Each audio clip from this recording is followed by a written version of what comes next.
Hello friends, astro ब्रह्मांड में आपका स्वागत है। मैं हूं आपकी एस्ट्रोलॉजर श्वेता आंवले और मैं लाई हूं आपके लिए learn free astrology online. Friends, आप सभी की रिक्वेस्ट पे मैंने कुंडली विश्लेषण करना स्टार्ट कर दिया है।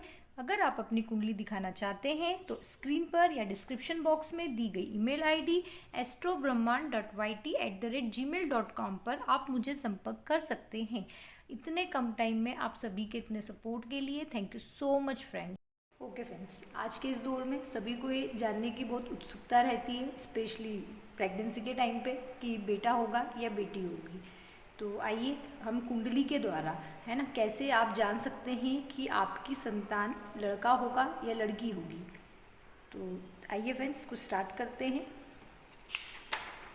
देखिए फ्रेंड्स, ये आपकी इस तरह से 12 हाउसेस की कुंडली होगी। ठीक है, अब आपको अगर आपको आपकी पहली संतान के बारे में जानना है ना, अगर आप फर्स्ट टाइम प्रेग्नेंट हुए हैं, है ना, विदाउट कोई आपका मिसकैरेज नहीं हुआ है कभी भी, और अगर आप पहली बार प्रेग्नेंट हुए हैं और आपको आपकी पहली संतान के बारे में जानना है, तो आप इस 5th हाउस को देखेंगे। 5th हाउस क्या होता है? हमारा संतान का हाउस होता है ना, और पहला घर ये 5th हाउस से आप पहली संतान को देखते हैं। ठीक है, वैसे ही अगर आपको आपको सेकंड चाइल्ड के बारे में जानना है, तो आप द्वितीय संतान का किससे एनालिसिस करेंगे? आप आपके 7th हाउस को देखेंगे आपकी कुंडली के।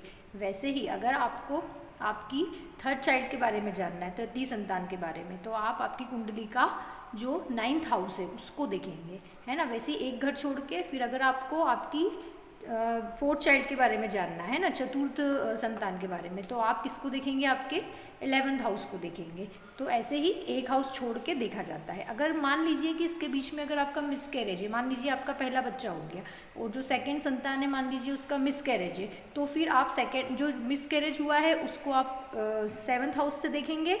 और अब जब अगर आप नेक्स्ट टाइम अगर आप वापस से प्रेग्नेंट है, तो फिर आपको देखना है कि लड़का होगा या लड़की होगी, तो आप उसमें किसको देखेंगे? 9th हाउस को देखेंगे। तो ऐसे ही आपको जो मिसकैरेज हुआ है उसको भी काउंट करना है, तभी आप उसका सही प्रेडिक्शन कर पाएंगे। ठीक है फ्रेंड्स, अब इस चीज़ को समझिए। जो पुरुष की कुंडली होती है उसमें हम शुक्र को इम्पोर्टेंस देते हैं।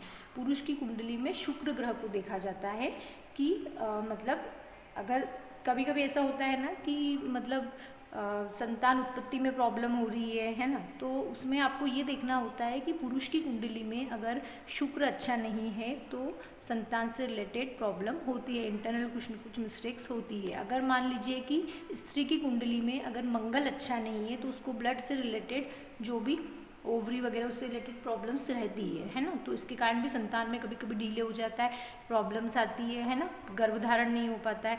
तो ये दोनों ग्रह जो होते हैं पुरुष की कुंडली में शुक्र और स्त्री की कुंडली में हम मंगल को देखा जाता है। अब इस चीज़ को समझिए, सूर्य, मंगल और जो गुरु होता है, ये 3 ग्रह जो होते हैं हमारे क्या होते हैं? मेल प्लेनेट होते हैं, इसको हम पुरुष ग्रह बोलते हैं। ठीक है, शुक्र, चंद्र, शनि, ये 3 ग्रह हमारे क्या होते हैं? फीमेल प्लेनेट होते हैं, इसको हम स्त्री ग्रह बोलते हैं। ठीक है, बुध जो होता है वो हमारा न्यूट्रल होता है, समग्रह होता है, जिस राशि में बैठता है उसके अकॉर्डिंग फल देता है। ठीक है, और राहु, केतु और कितनी ही कुंडलियों में शनि भी देखा गया है कि ये एक स्त्री ग्रह के होने के साथ साथ मिसकैरेज का भी कारण बन जाता है कुंडली में। ठीक है फ्रेंड्स, और सम राशियाँ जो होती है वो कौन कौन सी होती है? 2, 6, 4, 8, 10, 12, है ना, ये राशियाँ कैसी होती है? सम राशि होती है। सम राशि को हम स्त्री राशि भी बोलते हैं। ठीक है, पुरुष राशि कौन कौन सी होती है? 1, 3, 5, 7, 9, 11, ये हमारी क्या होती है? विषम राशियाँ होती है, जिसको हम पुरुष राशि भी बोलते हैं।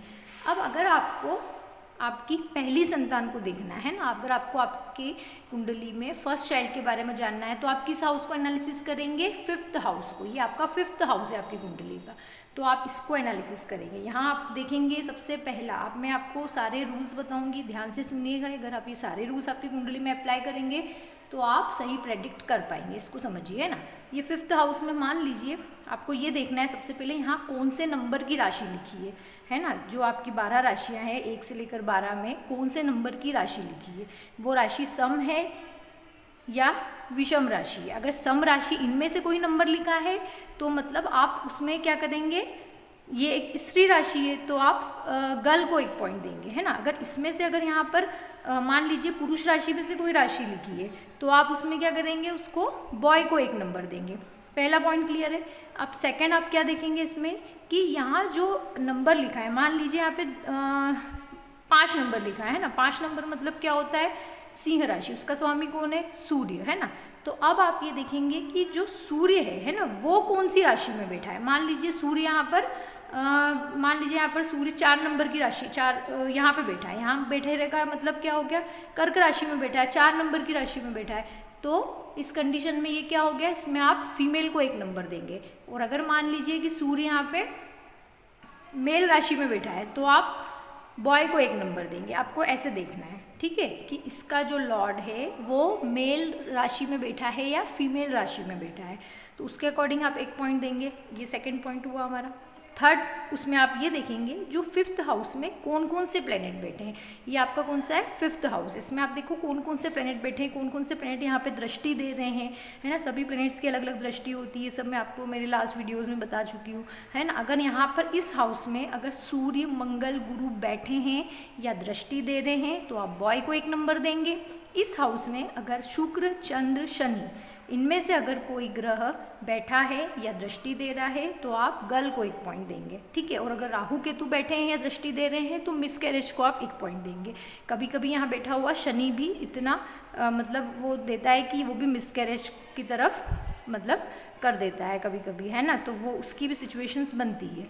अब बुध अगर बैठा है यहाँ पर तो आप क्या करेंगे, देखेंगे कि अगर बुध सम राशि में बैठा है ना, तो वो गर्ल को रिप्रेजेंट करेगा। बुध अगर आपके विषम राशि में बैठा है तो वो आपको बॉय को रिप्रेजेंट करेगा, ठीक है। अब 4th पॉइंट में आप क्या देखेंगे कि गुरु आपकी कुंडली में कौन सी राशि में बैठा है ना। मान लीजिए कि आपकी कुंडली में जो गुरु है, गुरु क्योंकि संतान कारक होता है ना, गुरु आपकी कुंडली में सम राशि में बैठा है, इन सम राशि में से किसी एक राशि में बैठा है तो आप गर्ल को 1 पॉइंट देंगे। अगर आपकी कुंडली में गुरु विषम राशि में बैठा है तब आप बॉय को 1 पॉइंट देंगे, ठीक है।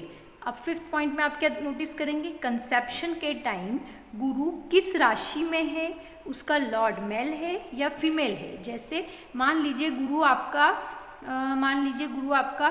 कहीं भी जैसे ये 1 नंबर इसमें बैठा हुआ है ना, यहाँ पर बैठा हुआ है गुरु आपका 1 नंबर की राशि में बैठा है, मेष राशि में बैठा है, तो ये क्या हो गई, इसका मालिक कौन है, मेष राशि क्या है, मंगल है ना, इसका मालिक मंगल है, तो मंगल क्या हो गया, मेल ग्रह है मंगल, है ना।